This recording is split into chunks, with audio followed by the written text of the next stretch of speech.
You know they're not good for you. You have tried in any way you can, educated yourself, changed the way you react, you have grieved, you have tried again. But there is one thing you haven't done yet. You haven't cut the thread that is keeping you tied to them. I'm Emma. I'm a medical doctor and a survivor of abuse. If you're still checking their profile, replying to their texts, holding on to even a sliver of hope that they will change, this video is for you. No contact is the hardest, most terrifying, but also the most powerful step you can take in your process of healing. This video is about no contact. How to release yourself from the chains that are tying you down and preventing you from taking this brave step. And we will also talk about the effects it will have on you. And many of those effects you will not be able to comprehend fully before you have gone fully no contact. Your relationship with a toxic person wasn't a relationship. It wasn't mutual respect, care, or growth. They used their knowledge of you to subtly, or not so subtly, put you down. They trained you to read their moods, to tiptoe. They demanded your attention with chaos. They turned your empathy into a leash. Your mind may have understood that this is toxic, but your body and nervous system has not yet caught up. You still get a reaction, a physical reaction, when their name pops up on your screen.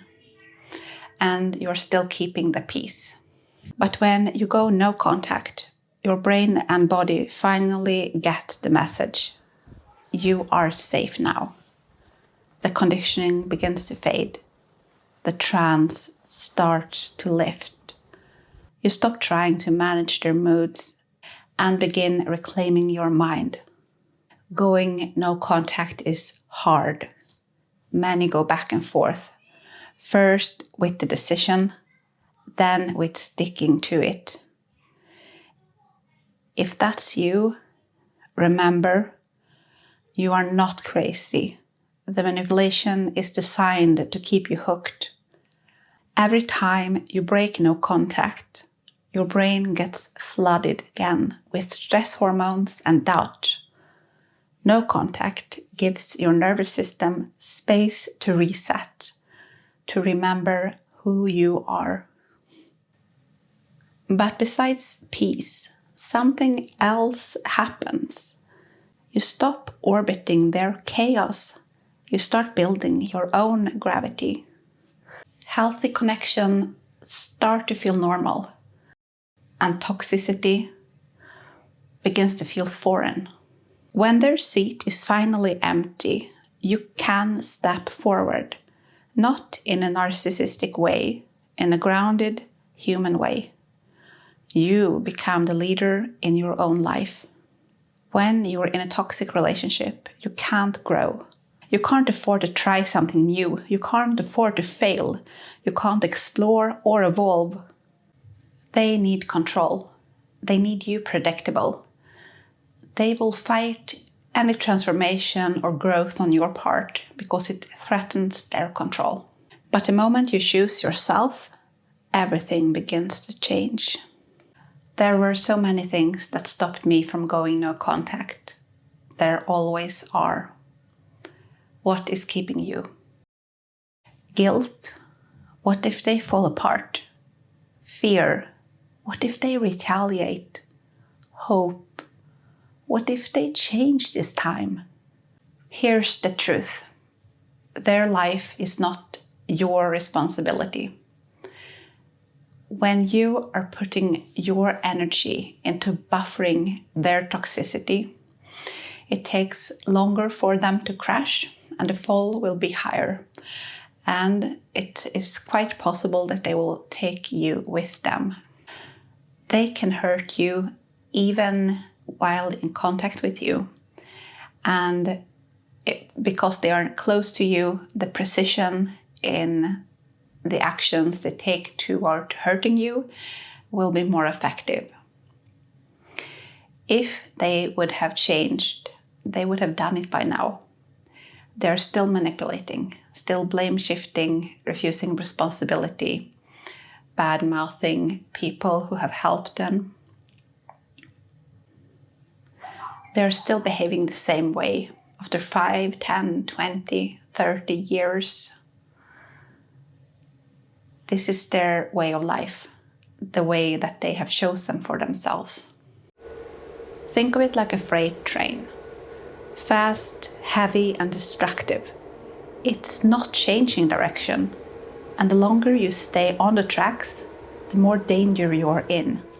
And sometimes the person you need to cut off isn't even your abuser.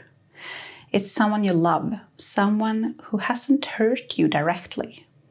And you need to cut them off because they are still in contact with the toxic person. And that is keeping the connection between the toxic person and you through this intermediary. I have done that myself, and it still pains me every day.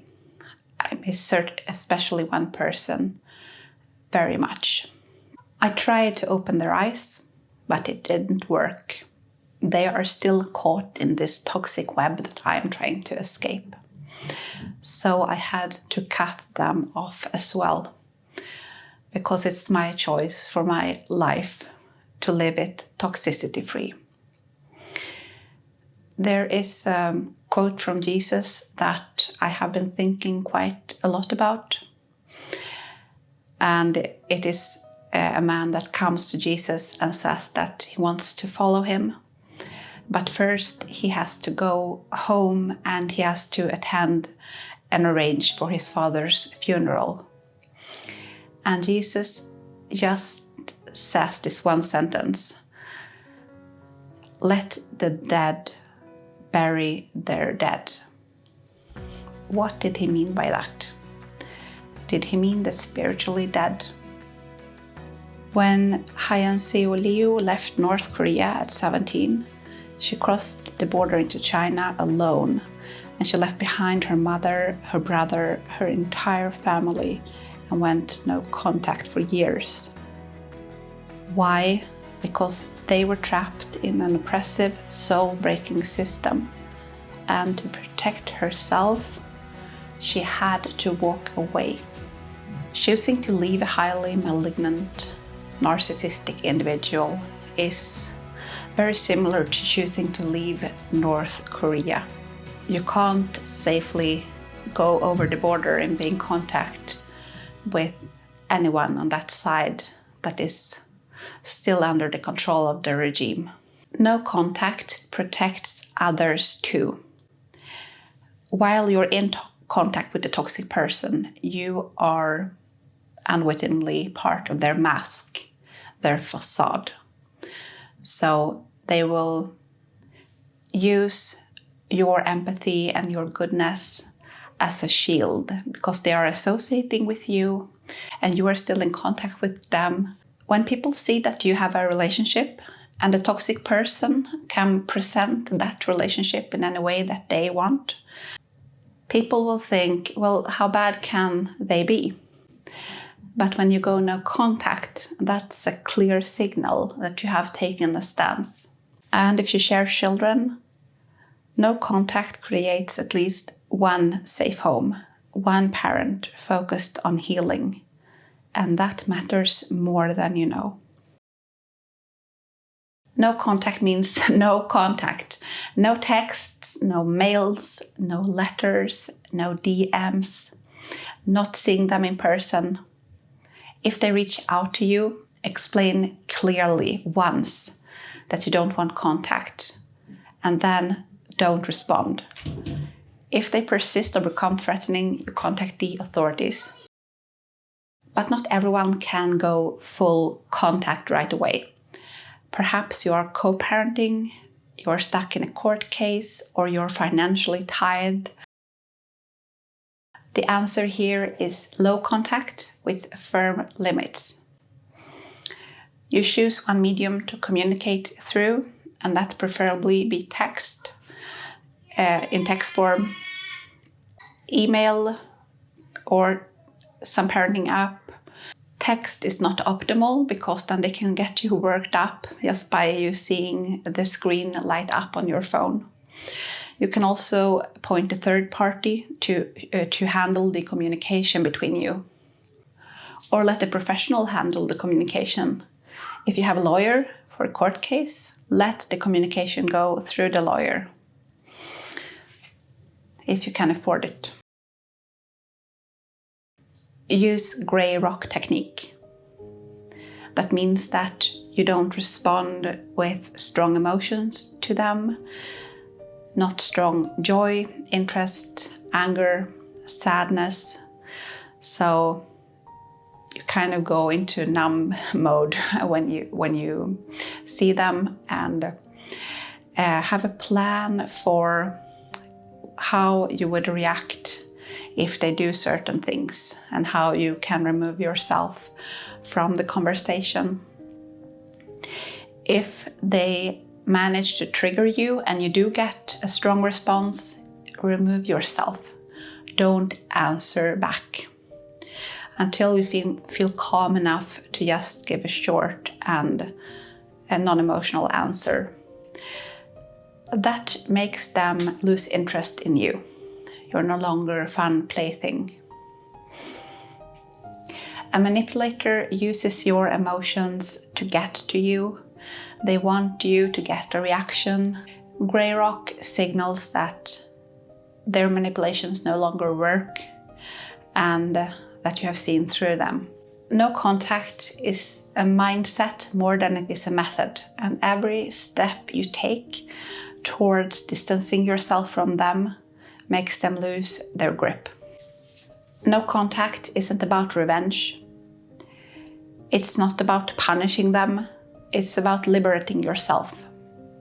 And it's sacred commitment towards yourself and away from lies, manipulation, destruction, towards truth and life. So let me ask you, what's the one thing that is holding you back the most? Drop it in the comments below. Let's talk about it. When you stop giving them access to your mind, your body can finally rest. Your heart can grieve.